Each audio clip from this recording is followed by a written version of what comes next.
자, 세계화라는 주제로 나와 있는 게 이제 4단원의 2소단원인데 2소단원 내용을 먼저 좀 얘기하고 그 다음에 정보사회 1소단원 내용 못 다룬 이제 내용을 다루도록 하겠습니다.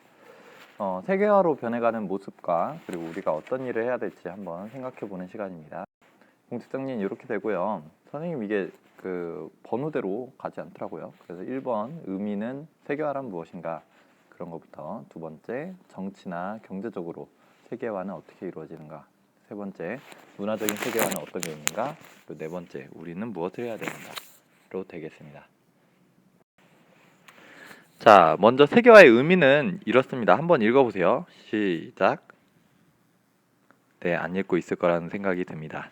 네, 여러 나라 사람들이 서로 가깝게 연결되어 영향을 주고받는 것. 네, 안 읽은 친구도 있고 읽는 친구도 있을 텐데요. 한번 다시 같이 읽어볼게요. 여러 나라 사람들이 서로 가깝게 연결되어 영향을 주고받는 것. 원래는 예전 같으면은 이제 역사적으로 봤을 때 이제 우리나라라는 개념이 좀 뚜렷하게 생기는 시기가 있잖아요.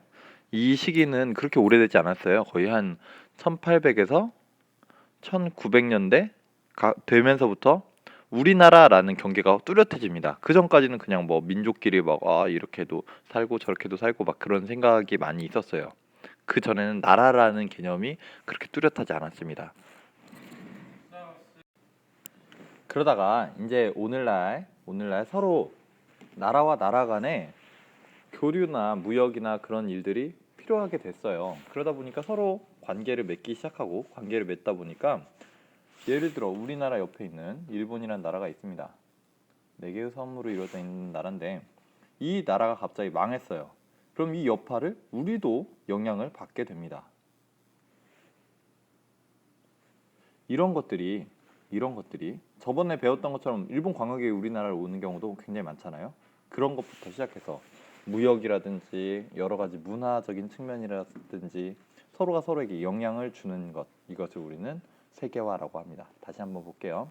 여러 나라 사람들이, 여러 나라, 이걸 다른 말로 세계라고 하겠죠. 세계에 있는 사람들이 서로 가깝게 연결되고 또 영향을 주고받는 것, 이것을 세계화라고 한다라고 했습니다. 자, 그럼 정치 경제적으로 세계화가 어떻게 이루어지나 보면은 먼저 경제적인 걸 볼게요. 경제적인 거, 자유무역협정, 영어로 뭐라고 할까요? FTA라고 합니다. 이 자유무역협정, 서로 자유롭게 관세라는 제도 없이 서로가 더욱 저렴한 물건을 팔 수 있게 하자라고 하면은 A나라와 B나라가, A나라에서는 컴퓨터를 만들 줄 알고요. B나라에서는 바나나를 키우기 굉장히 좋은 땅을 가지고 있습니다. 그러면 A나라에서 굳이 바나나를 만들 필요가 없죠. B나라에서 사면 훨씬 더 싸고 저렴하고 맛있는 바나나를 구할 수 있으니까. B나라에서는 굳이 컴퓨터라는 기술이 없었더라도 A나라로부터 이 기술을 가진 A나라가 만든 것을 사오면 되겠죠. 자, 이런 관계들이 서로가 밀접하게 연관이 되는데 이런 것들을 도와주는 것, 바로 경제적 세계화라고 할 수 있습니다. 이런 것들이 점점 더 커져가는 모습을 우리는 경제적 세계화라고 합니다. 정치적 세계화는 정치적으로 우리나라가 이제 뭐 일본이나 중국뿐만 아니라 세계에 있는 여러 나라들과 협력하기도 하고요. 또 갈등을 겪기도 합니다. 왜? 세계 여러 나라들이 서로 밀접하게 연관을 가지고 있기 때문에 그렇습니다. 구체적인 사례는 내일 교과서에 있는 것을 한번 참고해 보세요. 자, 그럼 세 번째, 문화적 세계화입니다. 문화적 세계화는 크게 두 가지를 들 수 있는데 원래 이 나라에서 가지고 있던 문화가 새롭게 들어오는 문화랑 합쳐져서 뭔가 굉장히 새로운 문화가 나오기도 하고요. 그냥 이 새롭게 들어오는 것을 받아들이기도 하고요. 그러면서 원래 있던 문화가 훨씬 더 다양하고 새로운 모습을 갖추게 됩니다. 근데 어떤 경우에는 원래 가지고 있던 이 문화가 사라져가기도 합니다. 새롭게 들어온 문화에 의해서 이 문화는 원래 우리가 가지고 있던 문화가 훨씬 더 그 가치를 잃어버리고 없어져 가기도 해요. 그래서 문화적 세계화라는 거는 실제로 그런 거 있죠. 옛날에 보면 전통 혼례를 했어요. 전통 혼례. 우리나라 전통 결혼 방법입니다.